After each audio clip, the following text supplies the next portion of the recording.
Hello, friends, and welcome back to Stories About Entitled People.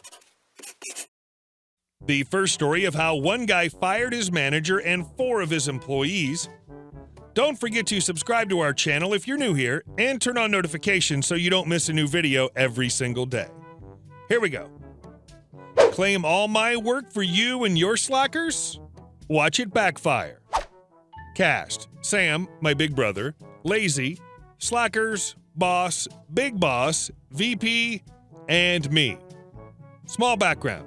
My brother was working at an at-will employer in charge of making small commercials for local and very rarely state companies and businesses. Think of a small airplane hangar with 60-ish employees and a studio apartment for the higher-ups. The setup. My brother was a gopher for his lazy manager and his 4 slacker employees. His usual job was all of their work while they were out of the office, going to bars and strip clubs. My brother was told that they were going to important business meetings during all these times, and one day he got a text from our mom and dad that said with pictures, "Hey, we found your manager and coworkers at the strip club." When he got this text, he checked the company work records and saw they had all taken credit for his work and left his name out of it. His boss came down to his section of the office and told him that he was being reprimanded for not doing any work for the past month. He was told in an email that he was on an unpaid suspension for the next month, with the big boss and VP CC'd in the email. Cue the malicious compliance. My brother and his team were to oversee a multi-million-dollar, $3 million or so contract commercial for a company that was going to be in the Super Bowl 2016. Can you see where this is going? My brother, knowing that he was going to be blamed for the fallout, put in his immediate resignation 2 weeks after his suspension. On week 4, I'm with my brother in the car eating Sonic, and he gets a phone call from a frantic boss asking where he is. My brother said, "I'm in my car next to my little brother eating at Sonic." He started to cuss and shouted at him to get back to the office when my brother chimed in with, "If I'm so useless at work, I'm sure lazy and slackers can do it all right." It's not like they're currently at the local strip club every time they say they're going to a business meeting, right? And I put in my resignation 2 weeks ago, remember? There was a 10-second pause in the call. If you want to talk to him about it, go to the club and ask him yourself. My brother gets a call, a 4-way, the next day from the boss, big boss, and VP, all apologizing and asking him to get back to work immediately, to which he responded with, "As I have told boss and big boss, I put my immediate resignation in 2 weeks ago with big boss's signature on it. VP said I wasn't aware of this." My brother continues, "Since I haven't done anything in the past month, I'm sure lazy and the slackers can do it all right." It was then they realized they screwed themselves over a false report from Lazy. A month later, he gets a call from an ex-coworker saying that the big company sued the company into bankruptcy and let go of everyone. Lazy and the slackers were fired only 2 days after the 4-way call. Karma is a B. And our next story. Act like an a-hole, enjoy being the only employee. This was about 20 years ago. I worked at a burger joint. You've definitely heard of it. It was a typical affair, a store manager that thought he was something special for being in charge of a fast food store, and a bunch of employees who didn't give a crap about the job. This manager was known for pretending to be a workaholic. I say pretending to be because it wasn't that he was always working. He liked to look like he was always working to project an image of professionalism and dedication, but it was more that he was obsessive and always there waiting for an excuse to flex his authority. He had a big head and was paranoid, but was never especially mean to anyone while I was there. Until one day. An older lady that worked there suddenly broke into tears and left.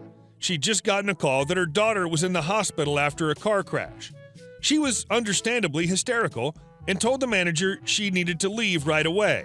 The manager replied with this, "Get off the phone and leave your problems at home." That didn't sit well with anyone in the store, including his assistant manager. One lady told him off and walked out right then and there. The rest of us were planning to leave as well, but someone came up with the idea of really screwing him over on the way out. Over the next week, we all spread the word to the rest of the employees that weren't there of what had happened and why the older lady who got the call was no longer there. By the end of the week, every single one of us was in on this operation, including the assistant manager. We all decided to wait a few weeks as we knew there was an annual car show in a nearby lot that always generated a lot of business at this store. This is how the situation was going to play out. Since it was going to be so busy, it was an all-hands-on-deck situation. In the weeks leading up to it, the store manager had been making sure everyone knew that, with the exception of 3 or 4 part-timers, we would all be working from open until the middle of second shift, at which point the remaining handful of employees would finish out the day and close the store. He wasn't nice about it either. I was personally told more than once during those weeks that I was going to be there or there would be consequences. I'd never missed a day, and I'd never been late, so he had no reason to focus on me with that. I'm sure he did the same thing to everyone else. D-Day arrived. We all got there as we were supposed to and got the store up and running, making sure everything was on track. This was just to trap the store manager, though. We knew breakfast would be mostly normal and would start getting busy just before lunch as the car show started at 10 a.m. The appointed time came, and we made our move. Every last one of us walked out, each telling him a variation of, "F you, I quit." The rush was just starting, and he was left there by himself. I went home to change, then went to Walmart, which was a bit further down from the restaurant. When I passed, there were cars piled up into the parking lot and wrapped around the building and hanging out into the road. I relished it and went to Walmart. When I left, I checked on my way back again, and it had gotten even worse. There were people hanging out of the door of the building because the inside was so crowded you couldn't get in. There were so many cars swarming the place that it was severely affecting traffic. Again, I relished it and went home. And that was the end of it. Months later, at a new job, I bumped into the assistant manager. She was pretty cool. She told me that the store manager had been desperately calling the other 3 stores in the city, trying to poach employees from them for the day, but none of them could spare anyone. He tried to call in employees he had on reserve to close the store, only to discover that some had quit as well, and some just said they weren't going to come in. I was also told that the cops ended up having to be called because the situation got so volatile that people started fighting. The store manager eventually had no choice but to close the store for the day. How I wish I could have seen him trying to deal with the hundreds of people that were nearly ready to riot when he told them he was closing. He ended up being fired, and last I heard he was living off his grandmother. And our next story. Work for $0. Some initial background info. Worked in a school as IT network manager. My boss was the whole college principal. So my last boss when I started said clear as day in front of other new support staff, HR manager, accounts manager, facilities manager, that a great way for us to earn some extra time off that we could work extra hours when needed. TOIL, time off in lieu. Started doing extra when needed, of course, and not noting down anything that wasn't really warranted, i.e. stuck crap talking or under like 25 minutes. Would start a little early and finish a little late. Worked up 6 days worth after the first quarter of the year, wanting to take 3 days off one week, then 3 the following. Put in for it and was denied due to not being pre-approved. Spoke to the other new managers that were employed at the same time. The HR and facilities were told the same thing, but not the accounts manager as their friends.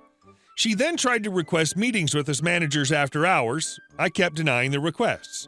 Eventually, she wants to meet with me due to my attitude.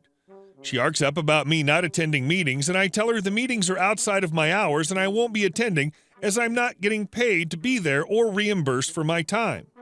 She tells me it's not only expected, but demanded that staff work outside their hours and not be remunerated for it.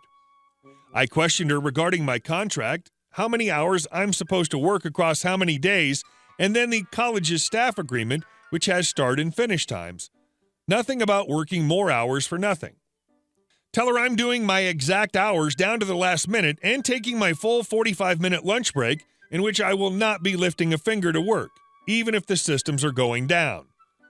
Week or so later, server goes down 20 minutes before home time, wireless was down, server access, phone access, even hardwired network connections. I call an external support company to investigate and head home. She tried to stop me from leaving, and I told her it was my home time and to F off. Otherwise, I would be placing a bullying complaint to her boss. She was livid, screaming at me, telling me she was going to have me fired, etc., legitimately ended up sick and didn't go back until following Monday. They went 24 hours with no network connectivity until support company could fix it all.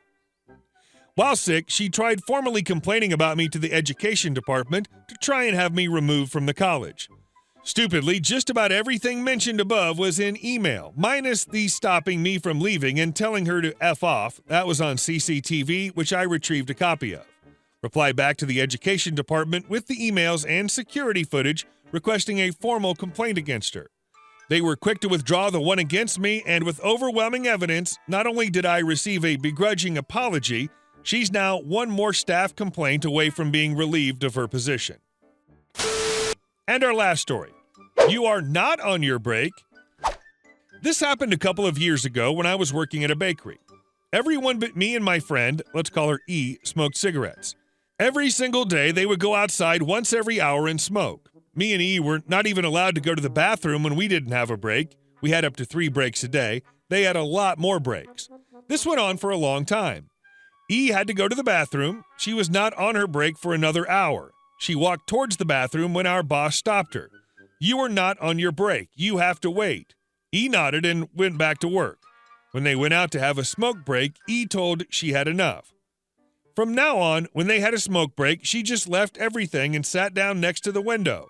Her boss saw her and came stomping in like an angry Karen. Boss, why are you just sitting here? You're not on your break. Go back to work now or I'll fire you. E, what are you talking about? I'm having the exact same amount of breaks as you are. Boss didn't answer, just went outside and continued smoking. Boss never said anything about E taking a break anymore. Hey guys, thank you all for watching the video, and I'll see you in the next one.